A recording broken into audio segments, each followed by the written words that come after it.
Closed captioning for News 12 is brought to you by Kenneth Nugent. From the station that's on your side, this is News 12, first at 5. A local woman sentenced for the drowning deaths of 2 men. Their families say it's not enough.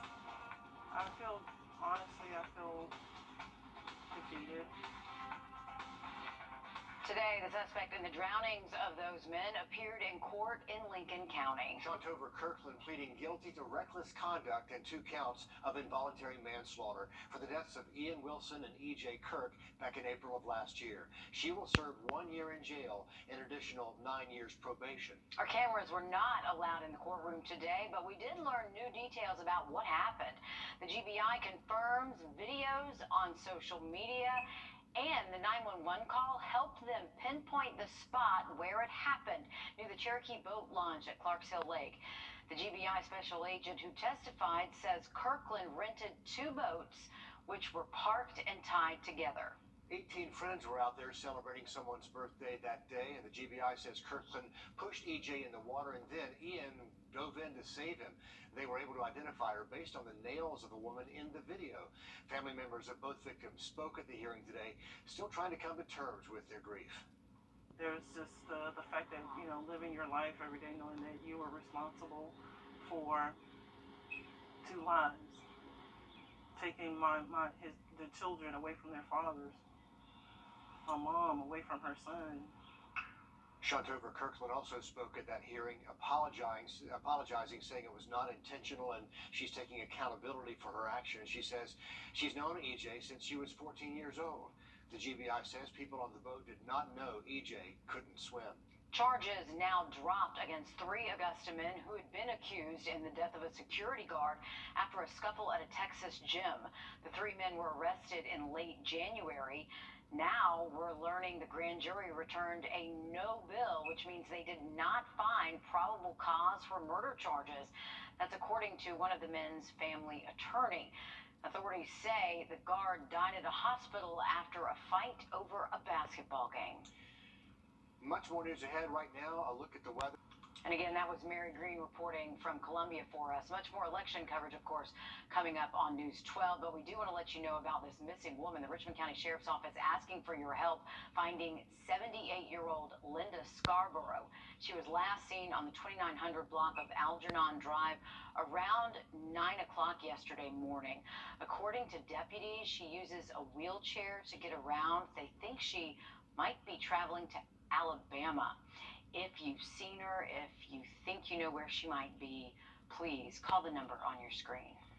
Happening right now, the Columbia County Health Department and Columbia County EMA holding a public health open house at the Emergency Operations Center going on Ronald Reagan Drive. The open house is free and ends tonight at 7 o'clock. You can pop over there and get a free COVID vaccine as well as a meningococcal vaccine, which that's required for students entering 11th grade. Women, infant, and children services, they're going to have a mobile van on site with more information and services for you. Aiken Regional Medical Center is also hosting a hiring event for the new freestanding emergency room at Sweetwater. That's exit 5 in North Augusta. The event is Thursday from 2 until 6 in the afternoon at the Holiday Inn Express in North Augusta. Here's a look at just some of those positions available during the event. You can also take part in on-site interviews, and you could get a job offer right there on the spot.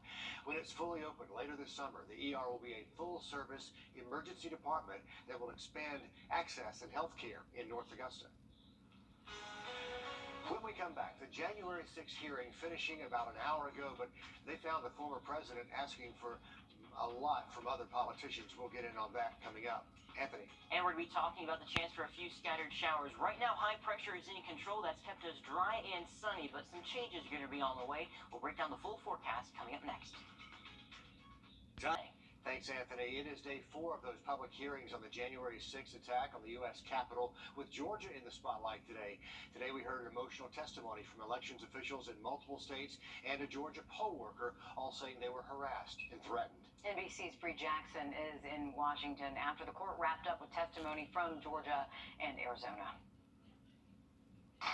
The January 6th committee outlining an elaborate effort to overturn 2020 election results on the state level. Pressuring public servants into betraying their oaths was a fundamental part of the playbook.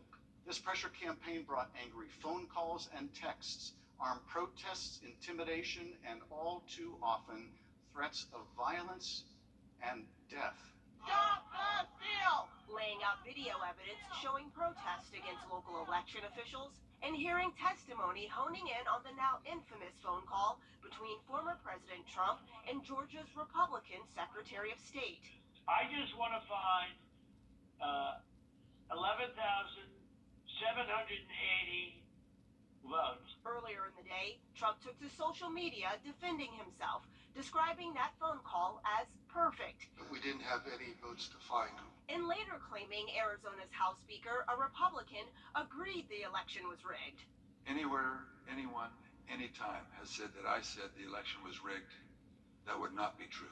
The committee also highlighting a failed scheme to send a false slate of pro-Trump electors to Washington. Don't be distracted by politics. This is serious. We cannot let America become a nation of conspiracy theories and thug violence. Committee members say it was those false claims and failed attempts to overturn election results that turned into a call to action for Trump's supporters to storm the Capitol. In Washington, Bree Jackson for NBC News. The next hearing is scheduled for Thursday of this week. We're not sure the exact time just yet. And the committee will focus, we're told, on the efforts to pressure justice officials to investigate false claims of voter fraud during the 2020 election. An NBA Hall of Fame player has created a new program for kids to enjoy over the summer break. We look at why he's doing it next. The Live by Camera. Amanda Newberry facing attempted murder charges after investigators say he stole that bulldozer there and drove it towards a house as revenge. Robert Robarge was arrested Friday. At the beginning of the month, the sheriff's office responded to a call there at a house off Jolly Street Road where they say they found the bulldozer on top of a shed. Deputies say the tracks were still moving when they got there. Robarge is charged with malicious injury to a home and grand larceny. A high school principal in Charleston being accused of racial and sexual harassment towards employees and students.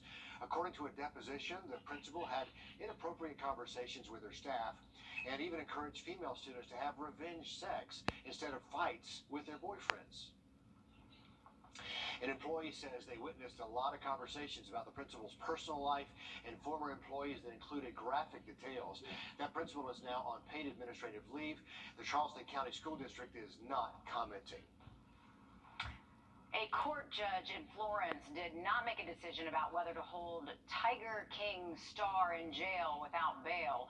Last week, Safari owner Doc Antley appeared in court to decide if he would not get bail for money laundering charges. It was also revealed that he is facing animal tracking charges from Virginia. He's got a warrant out for his arrest. An FBI agent says that two other men stole more than $500,000 by creating a fake business along with him. If they are convicted, they'll receive a maximum of 20 years in prison. NBA star Shaquille O'Neal and a sheriff's office outside Atlanta are teaming up to provide a new camp for kids. This summer, Shaq and the Henry County Sheriff are hosting a sports spectacular for kids in 3rd through 8th grades who love to play sports. They'll have a basketball, football, baseball, and volleyball camp that trains campers to develop their skills and lets them meet new friends. Even though it's for 3 days this week, Shaq says having sports camps available is a good resource for any community. Look, it just gives these kids something to do. I grew up on an Army base, so we always had activities like this to do. So next day after school, I was at a camp. He also says it's important for kids to learn the fundamentals of any sport before they consider training for pro tournaments. This past weekend, Shaq and the sheriff also hosted a bike event where more than 350 people and dozens of police officers came to Metro Atlanta to participate in these fun events. Grant Me Hope. Closed captioning for News 12 is brought to you by Kenneth Nugent. From the station that's on your side, News 12, first at 5, continues. Reaching young men before the life of crime does. We're going to take you inside the Burke County Detention Center, where teenagers are getting a look at what happens if they take that path. But first up, happening right now. Well, it's officially summertime, and for a lot of students, that's a lot of time off. And that's why the Burke County Sheriff's Office is stepping in to give students something to do and to help build a relationship with their community. And as our Claire Allen reports, both students and deputies feel like it's making a difference. William Joyner is a 7th grader at Burke County Middle School who has big dreams once he turns 18. I want to be an architect, but I really want to go to the NFL. He is one of 14 boys who attended Burke County's teen seminar for kids who may struggle to stay on the right path. I think I was here because my parents wanted to teach me what way to go to, and which path to choose. Sergeant Anthony Bitterman with the Burke County Sheriff's Office says they are offering different programs throughout the summer to curb crime, especially among middle and high schoolers. We have seen a lot of young men make decisions and choices that they should not make, and generally in the summertime, that's when those tend to increase. The Sheriff's Office started the youth seminars back in January with tours of the detention center and have guest speakers come mentor their class. This is definitely an eye-opening experience, and it's something that they should seek because a lot of kids don't get that exposure. Sergeant Bitterman says it's their mission to tackle crime, but also help teens tackle peer pressure from becoming a statistic.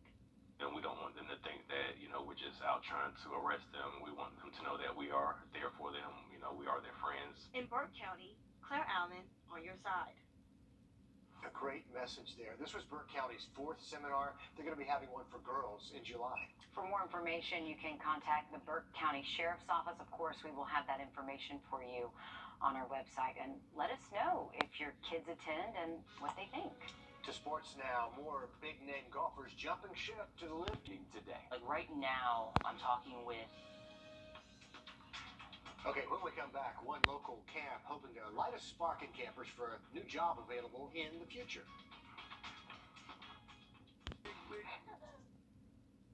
There's a camp at the Georgia Cyber Center this week called Cyber Patriot. They're exposing middle and high schoolers to the world of cybersecurity. Well, Vogue visited that program this morning to see what it's like and why it's important. It's an introduction to cyber. They know it exists, they put their hands on it, and they know that they have an occupation waiting for them. Dave Basil works with the NSA. He's teaching a record number of students at this camp, a camp that is very important to him. I'm actually taking my time off from work, personal vacation time, to come out here and run this camp and make sure that we have the most positive impact on these students that we possibly can. There are thousands and thousands and thousands of cyber jobs that are unfilled every day because of the lack of cybersecurity professionals. Dr. Tom Clark is the executive director of the Alliance for Fort Gordon. He says the organization is putting on the camp because there's a great need in the cyber workforce. It impacts the defense of our nation. We want to be able to secure our networks, our borders, everything. So we need professionals with those skills to do that. They hope this camp inspires these students to become some of those future cybersecurity professionals. In Augusta, Will Volk, on your side. And that's a packed room. Yeah, I was going to say the turnout is really strong there. Yeah. A lot of kids involved. Well, because it can lead to some pretty important jobs, not just responsible jobs, jobs to defend our nation, but high-paying jobs. And you know as well as I do, those kids in that camp, they're already 10, 15, 20 times better at the computers than we are. Already doing well. Yeah, and the earlier you start, the better it is for these kids. But they said there's going to be another Cyber Patriot camp that's going to be coming up in Aiken next month. And all those seats are already taken out. Wow. So that's how popular the program is. We need those workers, like they said. Obviously, if someone's taking their personal time to teach this camp, that is dedication. It does. The 12th Annual Augusta Pride Festival is this weekend. This is video from last year with plenty of rainbows and plenty of vendors to visit throughout the day. It'll last 2 days rather, this year from Friday to Saturday at the Commons in downtown Augusta. So far, there's a dance party and a parade planned for everyone to enjoy. The parade kicks kicks off at 10 a.m. If you would like to know more about Augusta Pride, you can visit their website or their Facebook page for more information. It is something most of us do every single day, right? We charge our smartphone in the car while we're driving. The bad news, though, it doesn't really work. The even worse news is it could harm our phone. This is terrible news. I I'm know. definitely guilty of this. Me Our too. consumer tech reporter Jamie Tucker explains from his own car. Well, I guess this has happened to all of us. We get in our car after work, heading home, and our battery is at 2%. We get home after we plug it into the car, and it's at 3%. Why in the world doesn't it charge faster in the car? Here's why. Most USB ports in cars are not phone chargers at all. They're inputs so you can plug your phone or flash drive into the car's entertainment system, listen to music, or use Apple CarPlay or Android Auto. With a few exceptions, those don't provide enough power to charge a phone. Might not even keep the phone from running down the battery if you're streaming music. Instead of using those, pick up one of those adapters that plugs into the cigarette lighter. These have 4 to 5 amps. They'll charge a phone 10 to 20 times faster than one of those USB ports. Here's something else. Stay away from those cheap car chargers you see at gas stations and drugstores. Those charging cables and plugs are not made well. Some have even caught fire when left plugged into an outlet. If you need to charge your phone in the car, get a cigarette lighter car charger and a cable. Make sure they're name brand, not some of those knockoffs. Not only will it charge your phone faster, it'll make the battery and the phone last longer. That's What the Tech. I'm Jamie Tucker. All right, great tips there, Jamie. Thanks so much for that. It is warm out there. We're near 100 degrees in Evans as well as in Edgefield. 101 currently at Fort Gordon. More warmer temperatures are on the way for tomorrow. We'll talk about that with one more check of the forecast. Grilled For 80s by next Tuesday. Thanks a lot, Anthony. Still to come at 6 o'clock, families say justice is not served after a court hearing in the double drowning of a couple of local men. We're going to hear from them ahead in 3 minutes on News 12 at 6 o'clock. We'll see you then.